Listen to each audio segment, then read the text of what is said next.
Ross actually had a fantastic weekend last weekend where he came second at the Standard Open and came top 8 in the Legacy. He actually was the unfortunate loser in the quarterfinals of the Legacy Open to Patrick Sullivan in that very memorable Maverick versus Burn game. Correct. Well, Ross Merriam's up 1-0, and he just flipped with his Scour. Comes in for 6. Yeah, so this is a Delver mirror. The Delver decks are slightly different to each other.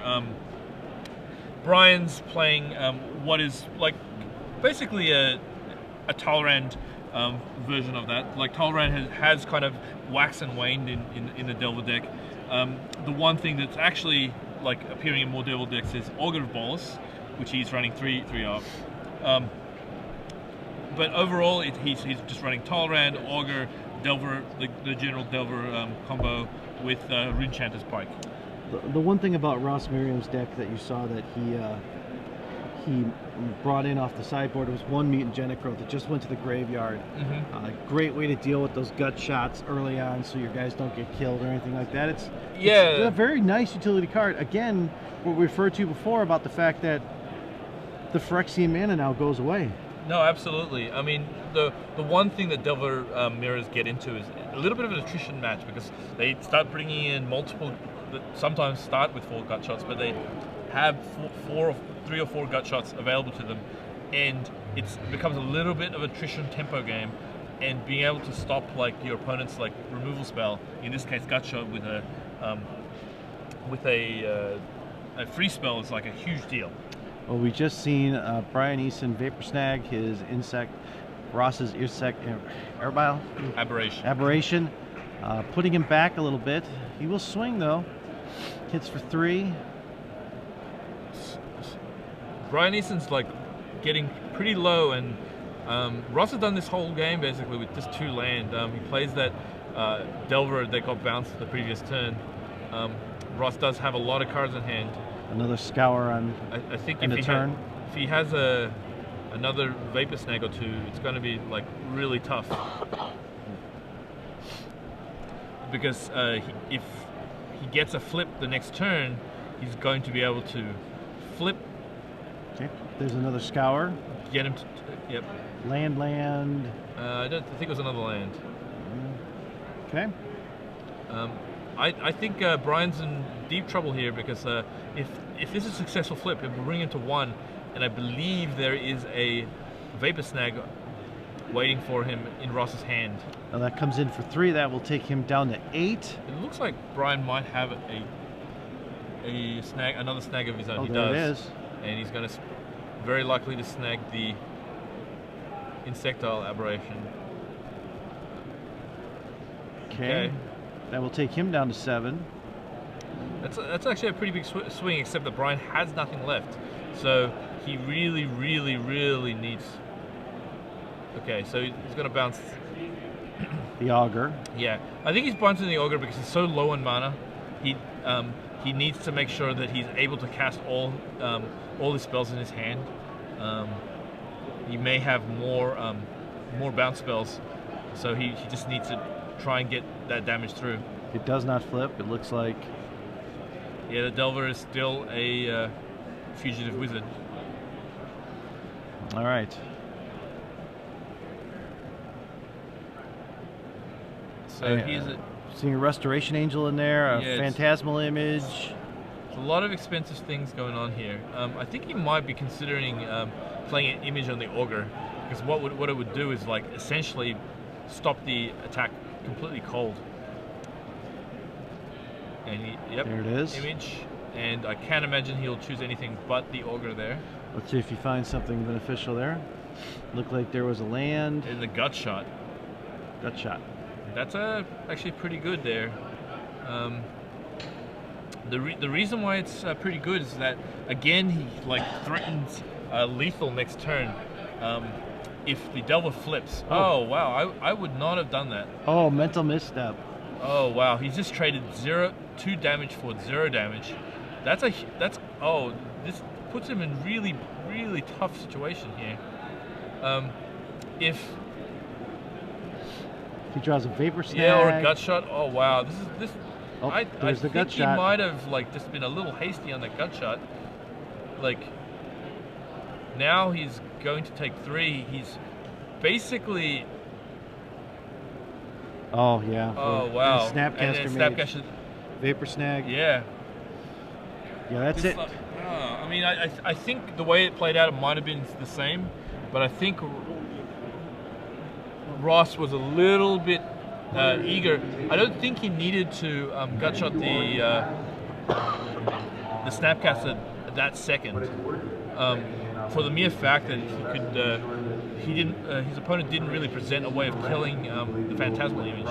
Yeah, you wonder, like you said, again, if they look all around them, all the feature matches are done. You know, they're basically by themselves out there. It is round 14. We are trying to, you know, they're trying to make hay. I mean, this is the difference between possibly being, you know, top 10 right now going into round 15 or down in the 20s. Yeah, no, absolutely. Though Ross does have the benefit of going first this game now. His version of the deck is probably slightly worse in the mirror for the mere fact that he doesn't have as many gut shots. He doesn't have as many mental missteps. And we saw how that mental misstep completely swung that match. Yeah, I really think Ross is like on the back foot after sideboard. And one of the things is Tolrand is a really, really good kind of like card advantage creator with all those free spells after sideboard. Many of the cards, I think that I mean, Ross does have a Tolrand of his own after sideboard, but he just has less free spells. Only 1 mental misstep, like 2 after sideboard. Okay, well, this is round 14 of 16 at SCG Invitational. You're watching coverage on SCG Live. I'm Robert Martin. I'm joined in the booth by Bensek. And we are at critical game 3 here of Delver versus Delver. Brian Eason, Ross Merriam, as you just heard a few seconds ago, Ben's detailed analysis on the match of what he thinks should happen here. Ross, obviously, again, like he said, being on the play here is very critical to his success. And we are about to begin. They're shuffling up. Yeah, no, actually, just having a quick look at Brian's sideboard. One card that he actually has that is huge backbreaking in a mirror situation is Gideon Jura. Gideon is almost impossible for a Delver deck to get off the table. They don't do enough damage to like break through it. He forces the race to go the wrong way. If Brian Eason's able to resolve a Gideon, it's a huge deal. All right, Ross, land go. No Delver. Not exactly the start you wanted to see. And there's the Delver by Brian Eason. Nice foil one. Mental misstep. He does draw 1 of his 2. Let's see if Brian has a mental misstep. Oh. I will play Delver. You'll mental misstep me, and I'll mental misstep your mental misstep. So it's too good for Legacy. You can't play that card in Legacy, but you can play Delver in Legacy, and a lot of people do. Go figure. All right. Tomb Scour at the end of his turn. Ponder. Another Scour. There's a land. There's a Seachrome Coast, it looks like. Looks like he does have a snag in his hand too. Oh, he's going to shuffle it away? Yeah, none of those cards particularly impactful. I think he realizes he's undergunned slightly with the opposing Delver. Need to find gut shots while you can. Well, then maybe we'll have another mental misstep if your mental misstep. That's true. That is true. All right. We have a cut by Brian. Ross will draw.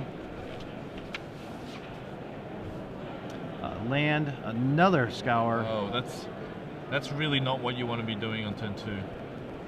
He is still looking. He drew his another Scour. He drew.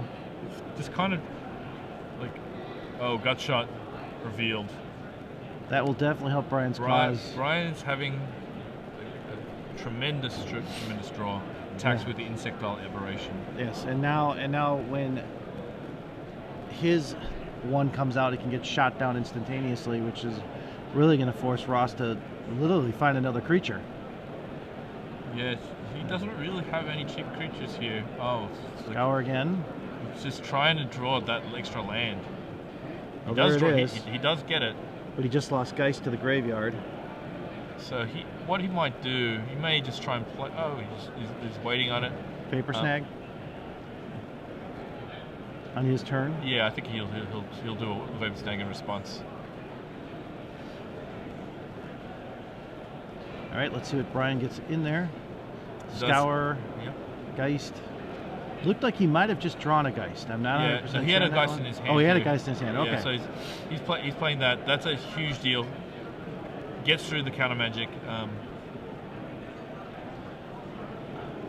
Believe he has a. I know I saw a Tolerant. He does have a Phantasmal Image in his hand. I think he may be. He's just got to check it out to see if he needs to worry about anything. But so there's 2 gut shots, a Vapor Snag, Snapcaster, and the Delver he bounced. I think he's going to take the chance and basically get rid of the opposing Geist with his image here. There it goes. Legend Rule in effect. And it passes. He looks like Ross has the a Tolerant in his hand, which is actually like tremendously good right now, even if Brian has a way of killing it with 2 mental missteps. He knows that. Like, he has the 2 gut shots in his hand too. Yeah, sorry, two gut shots. 2 gut shots. Yeah, Yes, that's what I meant. But if he has any free spells here, he'll be able to take advantage of that.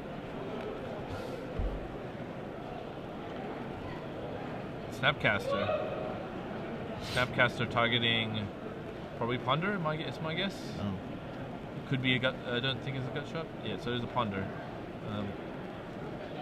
Trying to like fill up his hand again for the Tolerant. Yeah, he has no gut shots in the graveyard as of right now. He does have 3 Tomb Scours though, or Thought Scours. Yeah.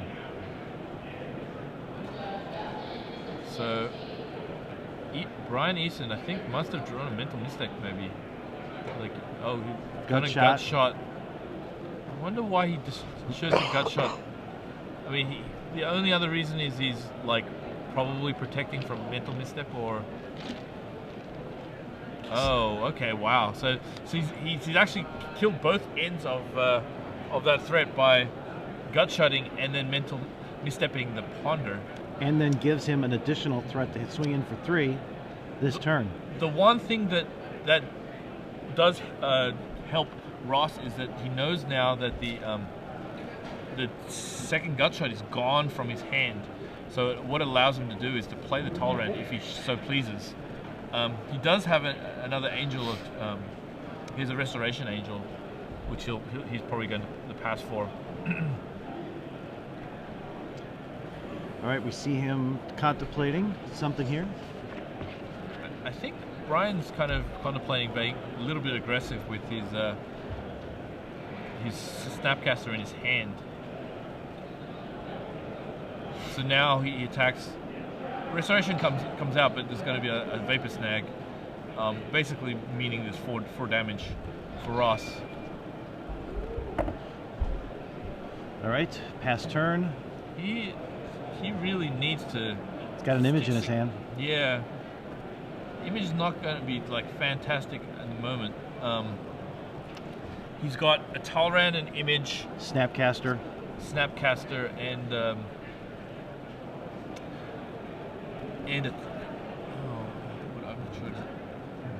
a Restoration Angel. So none of those are particularly like fantastic in the face that of Brian having another Snapcaster Mage, which can flash back a Vapor Snag.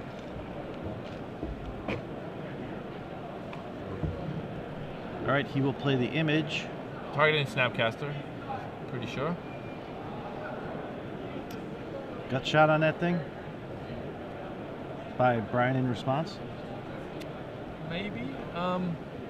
I think he can't really, doesn't need to be respond to it. I don't think there's anything he gains out of doing that. Okay. He's thought scouring himself. Nothing really on the thought scour.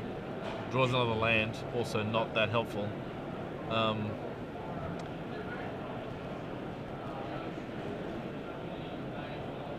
Adjusting his land, trying to figure out what he's going to do here. Yeah, so he does have another Snapcaster in hand. I'm feeling he's just going to ambush Viper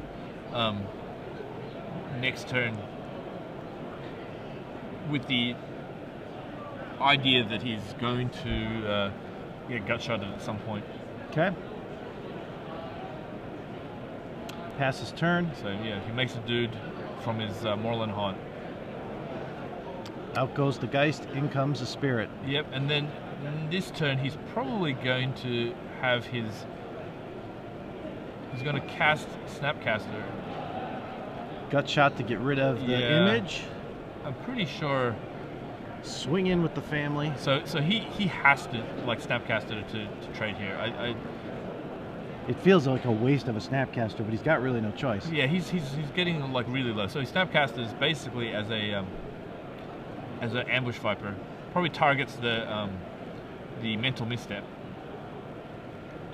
Targeting mental misstep is actually kind of cool because what it allows Brian to do is to respond to the targeting. Oh, he's just going to let it happen. But he could have actually responded to the targeting by casting his own Snapcaster and killing the opposing Snapcaster with a gut shot. Okay, Agar Bolus reveals another scour. Passes turn. Yeah. Ross is in pretty much. I can't see him coming back from this one. He's like too low. He does have the Restoration Angel in his hand. Yeah. Restoration Angel, problem with that right now is that Brian does have a Snapcaster in hand. Oh, here's the flip, and it's a Vapor Snag. Let's see, that hits for 3, 4, 5, 6. That'll do it. Yep, unless he has something. No, he just conceded already, I think. Yep, there it is. Yeah, so I mean, he had his Vapor Snag available to him anyway with the Snapcaster, but showing the one is a little bit more finesse. Well, congratulations to Brian Eason.